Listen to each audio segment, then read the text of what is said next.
Hey, everyone, and welcome back to the One Thing podcast. I'm so excited to have Whitney Elkins-Hutton here, who I got the pleasure of meeting at our recent in-person goal-setting retreat. She is a best-selling author. She's a speaker. She's an investor, a business owner, and she is here to talk to us about her story and her newest book coming out in February, Money for Tomorrow. Welcome, Whitney. Nat, thank you so much for having me here. This is such a pleasure. Thank you for being here. We're so excited to get to share you with our audience because, like I said, I already got the pleasure of hearing a lot about your story, and I know some of what you're going to talk to us about today. And this is just going to be such a gift for everyone. So tell those that haven't gotten to hear it, who didn't join us at the in-person goal-setting retreat, tell us your story. Yeah, well, I'll start where I'm at today. Today, I am the owner of Ash Wealth, which is a education company. We focus on teaching people how to become financially independent and capable through various types of investment, mostly backed by real estate. I'm also the director of investor education at passiveinvesting.com. And so here I get to work with, those investors, carry them through, like, how do we design your plan all the way? Let's execute on some investments passively where, if you have a higher and better use of your time in your job, you can certainly put your money to use and do what you were meant to do that either lights you up or lights up the world. But this is not where I started off my journey. I actually, we could go way back, but, just kind of going back to the beginning of my real estate journey, 2002, I bought my first house with a significant other. Relationship fell apart about a month later, and I had everything, under my name, the mortgage, utilities, everything. And, it made things smooth as far as who gets what on the house, but it also made it very difficult because I thought this is, for me, the financial crisis was already happening and I thought I was going to get just completely bit. So I stuffed it full of roommates and 11 months later, I sold the property. Learned several things on my own because remember, YouTube didn't exist back then. So I had to learn things out of a book, how to do plumbing, how to do drywall. Imagine that, Whitney. Right? I'm dating myself here, but long story short, 11 months later, I sold the house because I thought, surely this is going to sink me. How can a house be an investment? I was cultivated to, invest in stocks, bonds, and mutual funds, stuff as much money as you possibly can into your retirement accounts, because that's the way we do it, especially here as Americans. And anyways, 11 months later, sold the property, walked away with a $52,000 check. I'm sitting there filling out all my forms with the IRS, trying to figure out how much I have to pay in taxes because I was moving for my job. It was a big goose egg, zero in taxes on this money. I'm like, huh. And then I was like, okay, I wonder how much this thing cost me to hold. And sure enough, I'd actually been making money every single month. And I'm like, wait a second, I just wiped out my entire housing bill. Made more than I was making in my day job that had me traveling, almost 80 hours a week sometimes. And I don't have to pay any taxes on it. I'm like, what is this that I just sign me up for this magic? I'll play that slot machine every day of the week. But long story short, I was completely bitten by the real estate bug, but also that, set off some other, set me on a different path as far as personal development. How do I I know nothing about real estate. How do I figure all this out? How do I, why on earth would I take my portfolio in my own hands? We're supposed to invest it with somebody else. That means I have to take personal accountability. Anyways, over the course of several years, I did several things. I live and flipped in house hack, several projects, took that equity and invested in 36 single family units, continuing to flipping, 10 properties a year on the side. Then eventually I decided that, hey, we've got a little girl at home. I'm taking care of some family members. I need my time back, really need my time back. So decided to go in on larger properties as a general partner, as well as divert a lot of our equity and cash flow into, passive investments like multifamily self-storage, express car washes, and stuff like that. At the end of the day, my husband and I, we've scaled over $800 million of real estate in partnership. Thousands of units in multifamily, self-storage, express car washes, a myriad of other investments. But really what my passion is today is helping people understand that there is an avenue for you to take charge of your own wealth building. And you don't have to do it actively. You don't have to be an active landlord if you don't want to. Whitney, I love so much about your story, but the thing I would say I love the most is that you explain it so eloquently to how you got to where you are today. And I think you do a great job of not missing any steps, because so often we see someone like you. And if I'm early on in my journey and I don't even know what a savings account is, I might look at you and say like, oh my gosh, I literally can't imagine bridging the gap between where I am and where I want to be in the future. But you can really follow the small dominoes that you lined up in your entire story. Like you can really see how you sequentially grew. You didn't just start at being able to scale $800 million of real estate. You sort of started house hacking before you even knew that you were house hacking by getting all those roommates kind of out of necessity. So can you tell me a little bit about where that came from? I always say that constraints are the mother of ingenuity. And I don't know if you did this naturally, or if you knew you were doing it, but tell me that part about your story, because I think it's a really, really beautiful sort of escalation and evolution in your story. Well, I'm not one that ever took the word no to actually mean no. It always meant for me not now. And then two, just in my household, resiliency was huge. Like we were, my parents always taught me how can, if you get knocked down, how do you get back up? Like always get back up.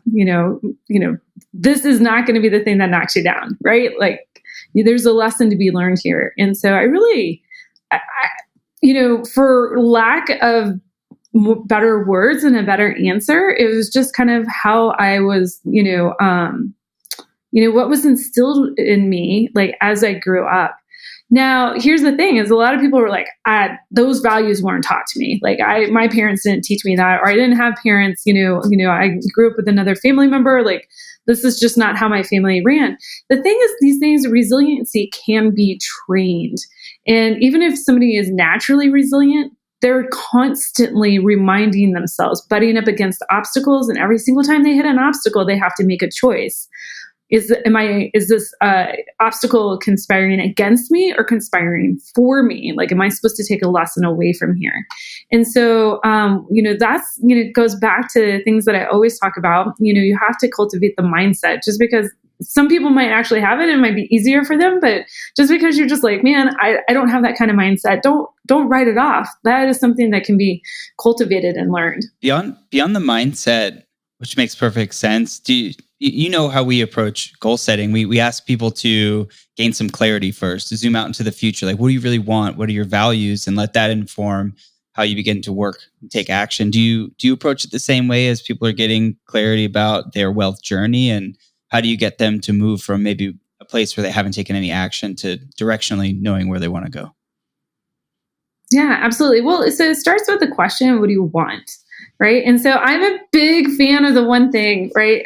We were, Jay and I were like laughing about it on stage. Like I was probably like the second person in line to buy the book. I was like, this thing just resonates with me. My husband and I just went through the process together ourselves again. This is like going to be our 7th year, 8th year doing this. So, but I love the process. The one thing lays out, of course, guys, go get the book, lay it out there. But if you're looking for an abridged version, you have to understand, what do you want? And really sit down and answer that question. Most people, whenever they say, what do they want? They're probably running away from something like, I want out of my job. Like I want to not have all these bills hanging over my head. But I really encourage people to sit down with it, kind of like what the one thing says. Think out to someday, think out into the future, because that's going to be your North Star. It's going to be your guiding light.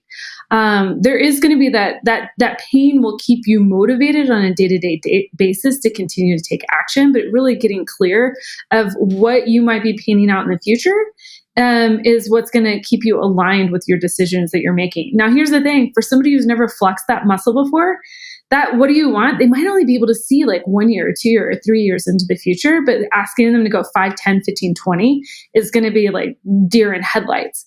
Start with where you're at, because as you prove the model to yourself, as you start experiencing success in this type of thinking, you'll be able to project out further, right? You'll be able to establish some other things. How many times do you talk to somebody, Nikki and Chris, and they'd be like, you ask them what do they want, and you're like, do you want to travel the world, or like, set up a foundation? They'd be like, oh, who am I to do that? Right? If you come back to them like 3 or 4 years later, they might have a totally different answer for you because they've started flexing that muscle. I'm so glad that you said that, Whitney, because I think this is a really important point. And I would guess that you didn't start with the day that you sold the house or right before that when you were struggling financially to, yes, someday in the future, I'm going to be the type of person who manages $800 million dollars worth of real estate. I don't think that was the future you saw for yourself at that point. So can you walk us through some of the stages that you sort of leveled up? Because I think sometimes people say, well, if I can't see that far, maybe it's not in the cards for me. And I'll tell them, no, it's certainly not a natural evolution. You keep seeing a little bit further as you climb that mountain. Mm-hmm. Yeah. So initially, whenever I bought that first house, I had no intentions on ever investing or accumulating a portfolio. It was just, just what I thought was a natural evolution in my American dream, right? Go to school, get a job, get married, have kids, buy a house, right? Maybe buy a house and have kids, right? Like we're going to put the traditional narrative steps in order.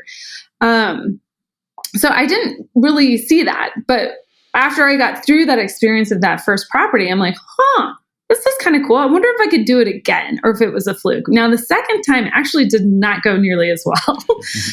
Let's just sum up the story that it ended with a bus falling into the roof of the property, me not getting sued and breaking barely even on the property after it being on the market for over 12 months. Wow. So No. Go backwards. A bus? Yes, a bus. Yeah. How does a bus fall through the roof of a property? So the property was built into the side of a hill, and my neighbor above me had a tenant living in a school bus that was parked on top of the retaining wall behind my house. And when my retaining wall was doing okay, it was cracked a little bit, but when the buyer who wanted to buy the property wanted a whole new retaining wall put in, there was, my realtor was amazing and just said, if I brought $6,000 to closing, everything would be taken care of. All the other expenses fell on the buyer. Well, this retaining wall, by the time it was all said and done, inflated up to like $28,000 to $30,000. I still to this day have no idea who paid for the retaining wall. I only brought $6,000 to closing, right? But anyways, this supposedly bomb-proof retaining wall that all of the city inspectors, everybody's signed off on, can't collapse, can withstand the weight of the bus should my neighbor, who's so inclined, move her tenant back into place on the property. Less than 24 hours, 72 hours of it being completed, 24 hours after being the property actually closing, it tumbled into the roof of the property. Unfortunately, the tenant in it, everybody was okay. Everybody was fine. Holy cow. This is the stuff that you can't make up in real estate investing, and you still broke even. Pretty amazing. Barely. If you get, and that's taken into account all the tax savings and everything like that. But long story short, even then, I was together with my husband, and he was like, oh, that is so wonderful that you're out from under that property. Let's look forward to the future. And I'm like, I think I got this real estate thing figured out. He was like, on what planet do you think you have this figured out? And I'm like, well, I had a lot of obstacles here lessons and learnings that I can take into the new property. I think I got it figured out. Let's do another project. Let's see if we can, maybe not in the mountains, but maybe like closer in town with no buses in sight. No buses behind the property, no terrain features, away from all waterways, maybe we can figure this out. But, so as far as like incremental steps, I think it was, one, that mindset, like, even if you butt up against an obstacle, what can I learn that I can take into the next situation? Two, for me, it took me 10 years, guys. This is what, we always talk about when you see an iceberg, there's just like, 10 or 20% of it above water, the rest is underwater. It took me 10 years to transition from live-in flipping to house hacking to actually buying my first rental. Wow. But when I did that, when I understood how to buy the first rental and I proved to myself, the tenants actually do pay rent and I actually do get to put money in my pocket. Can I do this again? Take another step. And then I'm like, can I do it 10 more times? What if I bought a multifamily, like a duplex or a quadplex? Will everybody there? Okay, great. They'll do that. What if I go buy a small, like 52 unit building with some partners? Oh, that works too. Right. So it's just those incremental steps that you start to layer on top of each other. And one thing that I really like, Brandon Turner put out a post. This is years ago when he was still at Bigger Pockets. And he called it the doubling effect. Like if you buy one house one year, two houses or a duplex the next year, a 4 unit, and then an 8 unit. And then in 4 years, you're up to a 32 unit. And you keep holding on to all these properties. Now you got a 32 unit building. I think you have over 80 units by the time you add it all up in just 4 years. But you started off with just that one little step. The one thing says, what is that domino that if you lined up and just pushed it over, could push over a domino more than 1.5 or twice its size, right? So that it's just the little step. Like, what is the smallest thing that you can do that if you did that you'd prove to yourself, I can do something bigger. Bring you on the podcast more often. You're ready to facilitate for us. What is something that is in your experience, in your teachings, now that you're fast forward to today and you've got a bunch of experience under your belt helping people move along? What do you see as a common, we call it lead domino or smaller domino, that somebody could take that's listening, that's like, all right, I'm in. I want to sign up for the double hockey stick experience. Like where do they go first in your experience to knock a domino over? What's common? Yeah. So if you're talking about just actually investing in real estate, maybe you're doing it actively. You want to scale your own portfolio. Buying that first property, that first single family home, even if you broke even or made out just a little bit ahead on cash flow, if you're in a solid area, you've taken, risk mitigated as much as possible. You're going to learn so much more from that one transaction than you would if you never got started. Same thing if you were investing in a passive deal. Going to learn so much more by placing $25,000 or $50,000 into one passive investment than you would if you never got started, right? Because you're gonna one, start trusting yourself. Two, start trusting other people and trusting the process. For some people, they're just starting out on how do I organize my finances to be able to do all those things. And that's what I teach in Money for Tomorrow. Like if we, what would it have been that education that we all should have got in, high school that taught us how to win the wealth game? Well, let's back it up. Let's learn the objective of winning the wealth game. Let's learn all those fundamental strategies, those 4 fundamental strategies. And then let's talk about all the different tactics that and principles you need to learn in order to actually win the game. So I equate this to like, if you ever played Monopoly or, my family's really big on Catan and Seven Wonders. I love that game. Yeah. Well, which one? Catan. Both? Catan, yeah. I don't know, like Chris, you remember the first time you played Catan? Did you get it? Did you understand how to win the game? It took me a little while, and I completely got my butt kicked, I think, by all of my friends who are far more experienced. Right, yeah, you might have gotten, okay, right?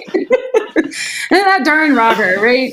Well, so here, that's a perfect example. You probably, academically understood, okay, great. I have to get to 10 victory points in order to win the game.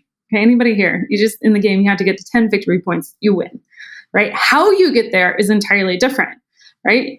There's like 4 main strategies in the game in order to get to 10 victory points. Okay, even if you understand that, there's still all these tactics that you have to, in principles, you have to master in there to execute on the strategy, to execute on the objective. And so, Nikki, I deviated from your question just a little bit.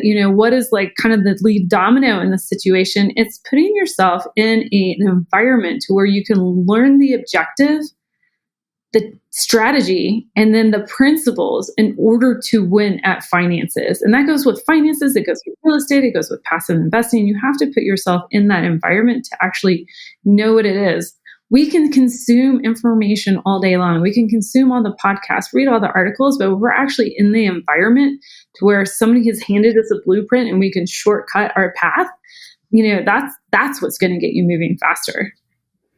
Well, I think that's such an important call out, Whitney, because at the end of the day, you're right. We can know for knowing's sake, which leads us to nowhere, or we can know for doing sake. And ultimately, we have to know for doing sake and then go out and actually do something about it. Because I think so many people, especially when it comes to things with money, because they're nervous about losing. They're nervous about doing it wrong or making the wrong decision or losing their money.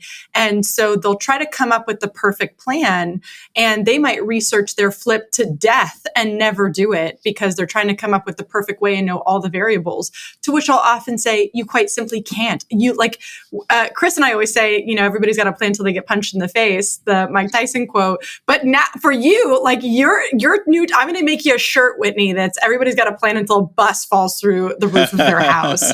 And there are just things that you cannot plan for. And so it's ultimately like we find the best path forward by implementing that imperfect plan. And you are an amazing example of somebody who did that. So when you're walking somebody through how to get started, I heard you said like purchase your first single family. And then you talked about 4 strategies that you have in the 4 fundamental strategies in money for tomorrow. Will you share those? Like if I'm someone who wants to know, okay, I need to know the strategy so I can go execute them. Will you share the strategies and then maybe how I get out of my head and into action? Yeah. So in knowing the strategy and then being able to execute the strategy are 2 different things. But when you're trying to build multi-generational wealth, you need to understand how to create money, keep money, right? Grow money, and then be able to pass it on. Now, how many people, okay, if I were in a room full of people, I'd have them raise their hand. But how many people go, okay, I'm going to earn as much as I can in my day job, and then I'm going to go invest. They go from step 1 strategy, the create. Okay, maybe they don't do that well. Maybe they don't do that well. Okay, that's a question mark. And then they go right to executing on all these tactics for growing their wealth. There's a whole continuum in here that they haven't mastered. So creating wealth, like we have to understand how to move our wealth from active income to residual income. How can we, what do we trade our time for dollars for in either our job, our self-employment job, if you're a doctor or a lawyer or something like that, you own your own company, or if you have your own business, how can we take those chips off the table as quickly as possible and put them into a passive environment? Assets that are going to kick off income that require 0 time from you. Okay, maybe you had to underwrite the deal, but other than that, they require 0 time from you to maintain. That's why I love passive deals so much.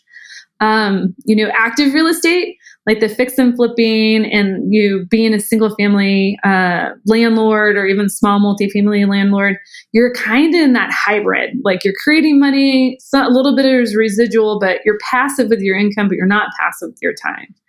So we can master that piece all day long. And there's other things in the book, that help you understand how to align it with your happiness, how to align, how you create money with your values. How do we I hate the word budget. I actually kill the word budget in the book, but how do we actually create a money plan that will work for us and keep you motivated to move forward? Then in the keep section, we talk about the 6 different ways that your wealth is being eroded. It happens to everybody, but you get to limit that erosion as much as possible. So many people, especially in real estate, focus on the taxes. That is just one of the 6 ways that you can lose your wealth. Now, whether you went into real estate or not, you can execute on the other 5. And then we get into the growth stage. Okay, great. We figured out how to, maximize our earning potential, whether it's active or passive or both. We understand how to keep our money, right? That gives us more money to reinvest into our plan. And then we can get to the part where we can actually invest based on principles, not headlines, not tactics. That's probably one of the number 1 tripping points that I see investors make is that they want to start growing their money. They're impatient. They just want they want the next best stock bet or the next hottest market to invest in, right? But that's not principles. It doesn't prove out over time. Tactics change, okay? They change based on Congress passing new laws. They change based on the market. And then we need to figure out how to pass that on. Like if we win the wealth game for ourselves and we fail to pass that on to the next generation, be it our personal heirs or if you're leaving your wealth to a foundation, if we fail to pass that on, then all that work just kind of evaporates and goes away. And then the next generation's starting over.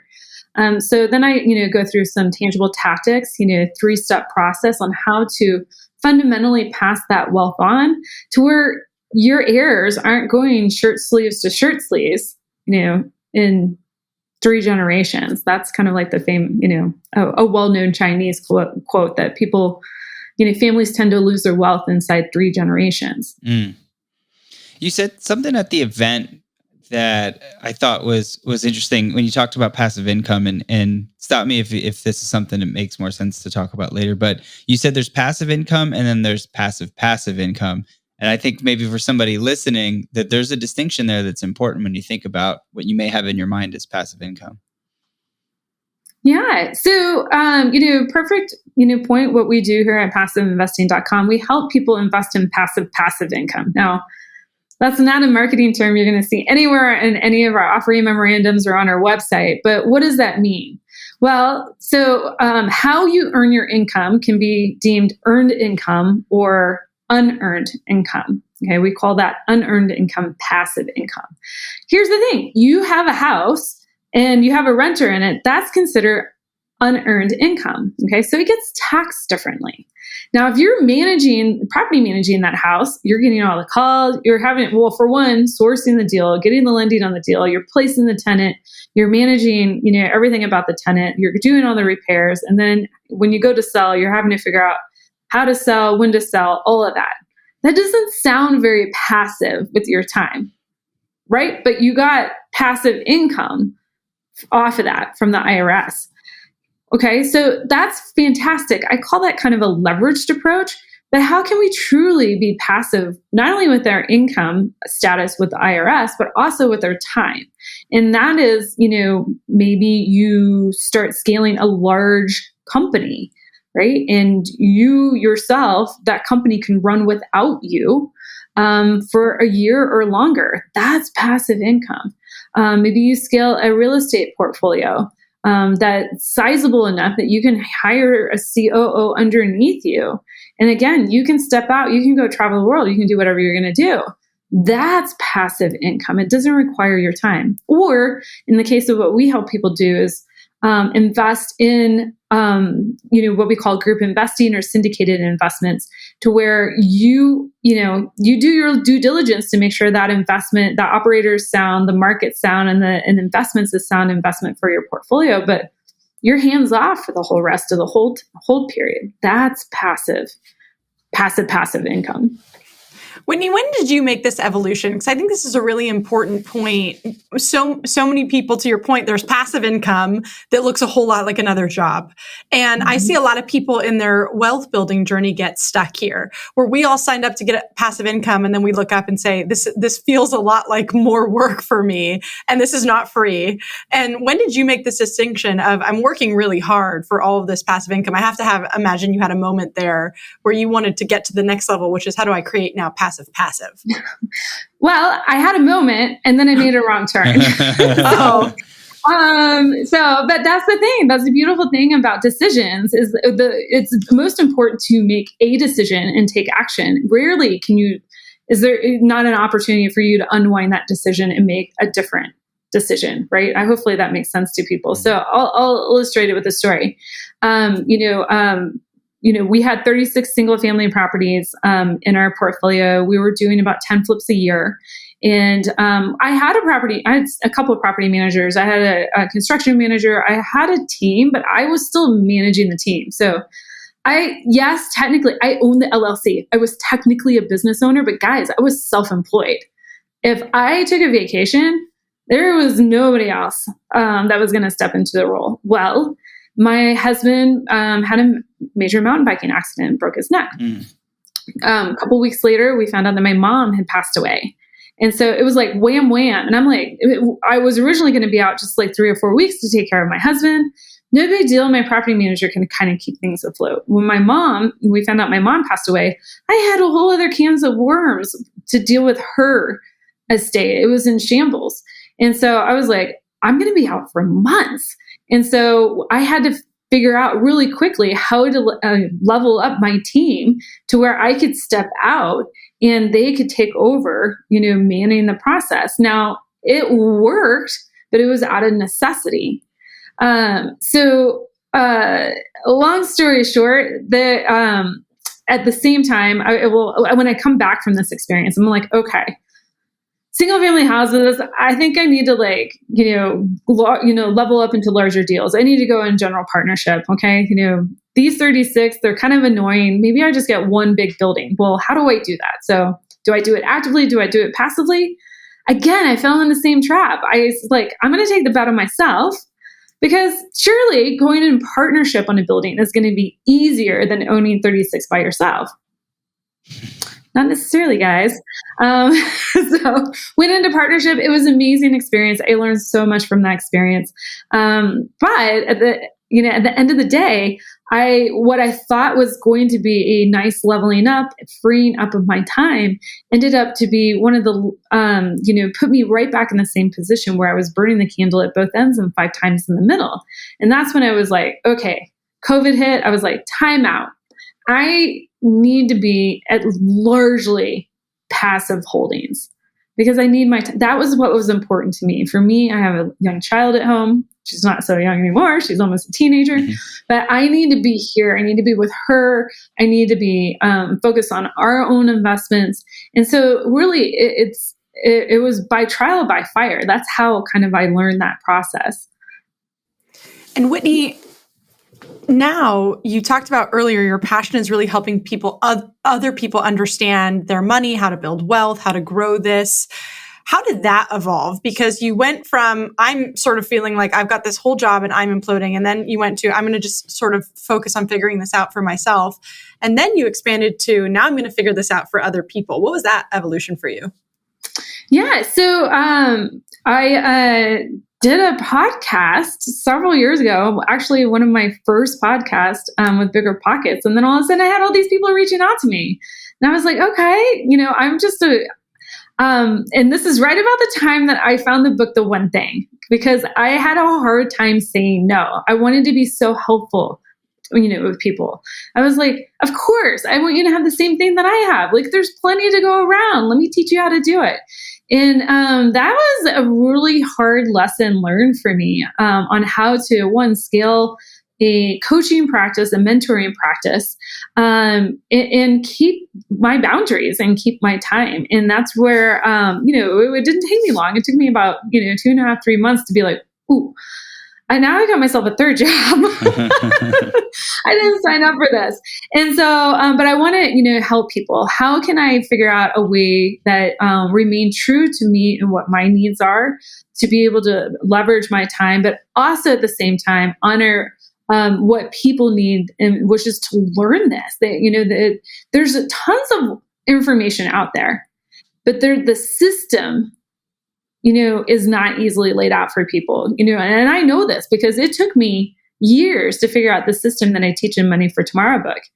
Okay, and so I was like, okay, how can I do this like interesting little dance, teach people the system, but at the same time, keep myself, honor myself and my time barriers, my time boundaries, and keep my oxygen mask on so I can serve others. And so, for 4 or 5 years, I did a lot of private practice, coaching, consulting. I still do. I still help people scale their portfolios. But then I was like, okay, how can I help more people? It's not necessarily building a larger coaching practice or taking on more one-on-one clients. For me, it was like, okay, I could write a book that would help the most amount of people, but it was also something like a little breadcrumb I could leave for my family. Okay, right? That's one of the things I talk about in Money for Tomorrow. One of the reasons why people fail at passing wealth on is they fail to pass on the knowledge. And I was like, okay, if I'm going to create the most leveraged product I can, what does my daughter need to know in order to succeed? Because I guarantee if I'm writing a book for my daughter, hundreds of thousands of other people need this book. Millions of people need this book. So that's kind of where I landed and like how this book came to fruition. As a coach of many people now, I'm sure, did you ever have the experience of that I've experienced in coaching, that you naturally get better at things as you have to teach them? You have certain awarenesses you never would have had as you have had to teach them. And if that's true, what part of your game leveled up as you got to the opportunity to go deeper and learn how to show people the path? Oh, I love that question. I firmly believe, like, as coaches, you attract what you need to work on in your life. And I know, funny as that sounds, right? You figure you would attract the people that you need to help the most, but sometimes those people reflect back what you need to work on the most. 100%. And, so for me, that experience was going through COVID. I had a massive coaching practice. And then when COVID hit, everybody was like, there's no houses to buy. There's no lending. And for me, I'm like a go, go, go person. I'm a ready, fire, eat type person. And so I really felt for my clients during this period. I was like, okay, hold on. We all just need to take a big breath. We need to practice patience. Okay, this is the long game, not the short game, right? Okay, I know you wanted to have this cash flow in a year, and maybe what if the cash flow doesn't come to year 2 or year 3, right? Like, this is, we're setting ourselves up for long-term wealth, not like to get out of our jobs tomorrow. So I think for me, the biggest things that I learned were patience, really, truly, and embodying that this is a long-term game. Even though I have, wanted to help people achieve their goals really as quickly as they were willing to work or they could invest capital, really at the end of the day, this is very much a long-term game when it comes to investing. Whitney, I think that's an important call out, because so many people, I think, when they start investing, don't really understand what they're signing up for in terms of the amount of time it takes, the length of time it takes in order to grow their wealth in a meaningful way. And I think a lot of people get discouraged because it doesn't happen what feels like fast, because no one taught them the right way. And you mentioned this at the goal setting retreat, that this was really the long-term wealth strategy, growing wealth over time. How do you advise people there? Because I have to imagine this comes up in coaching. Like, I'm getting frustrated because it's not happening fast enough, or I thought that by executing X many units, I'd be able to quit my job and be a multimillionaire. And we often look up and just say, it doesn't work that way. It doesn't happen overnight, even if it feels like it did for somebody else. Well, and that goes back to the iceberg analogy, right? So, if you go back and Google me, like, I technically landed on the scene in, I guess, 2017, 2018. Guys, I started investing 15 years beforehand in real estate. So there's a whole wealth of that journey that is technically not found online, or you have to dig to find it in another arena. So again, I think, I've heard it called the 20-year overnight success, right? And so I think, maintaining that expectation. And that's one thing as a coach, I think it's our job to help our clients, the people we're coaching, to not play small, but maintain their expectations that over time, if they take consistent and persistent action, that they will get there, right? There are going to be obstacles. There's going to be bumps in the road. I mean, heck, if somebody started investing at the beginning of 2020, and you lived in Texas, or your assets were in Texas, you had COVID, you had the power grid go down, you had a couple hurricanes happen, right? And now you have a recession possibly on your hands. That person, it would probably be thinking, investing's not for me. I'm going to get out of the game. This thing doesn't work. Right. But no, it's taking that consistent and persistent action over time. That is what leads to results. And, Chris, you said it best earlier. It's eventually hockey stick growth, right? You continue to knock down a domino just slightly bigger than the one that you knocked down before. It's compounding growth. It's not linear growth. That's compounding growth over time. And so, I think that's something you have to take to heart. There's another book called The Gap in the Game. I think so many people, by Dan Sullivan, so many people are focused on what am I going to do, that they fail to look back. They don't pause to say, if I look back over the last 5 years, how far have I come? Right? And you would amaze yourself when you start taking action. It feels like you're taking teeny tiny steps in the process, but they accumulate over time. That's why I love the power of the goal setting retreat, because there's a whole section of it where you get to look back, like, what did I do this last year and how can I build upon that? So I think it's so important to have milestones, right? If you're looking really far in the future and seeing the gap and not recognizing the gain, it's discouraging. You just see where you are and the distance between where you want to be, some picture of what that is. Hopefully it's specific, but if you don't have clarity on the shorter term milestones you've worked your way back to, then you're not going to see those small increments and be able to make small changes and see small growth. You'll just continue to see this huge distance, and that's very discouraging. Well, and you have to trust the process, right? I just went through this for myself. One of my someday goals for health, I put down, I want to climb the seven tallest peaks in the world. I'm like, do I really want to do that? I'm actually still trying to figure out, do I really want to do that or not? And I'm like, it sounds cool, so I'm going to put it on my paper. If that's what I want to do, like, how do I back this up? And I want to do it after my daughter graduates in 7 years. So not exactly a 10-year plan, but how do I back this up to like year one? Or even like today, like my year one for this goal starts in 2024, but like, I'm like, hey, let's get a head start. I've got a couple more months left in 2023. Like my first step is literally recovering from my knee surgery. And, for most of us, we think of that like as an obstacle, but for me, it's something that a milestone I have to accomplish in order to, achieve that larger goal. Next year, it's rerunning the high altitude race that I ran this year. I ran, 17 miles from URA to Telluride over a 13,000 foot pass.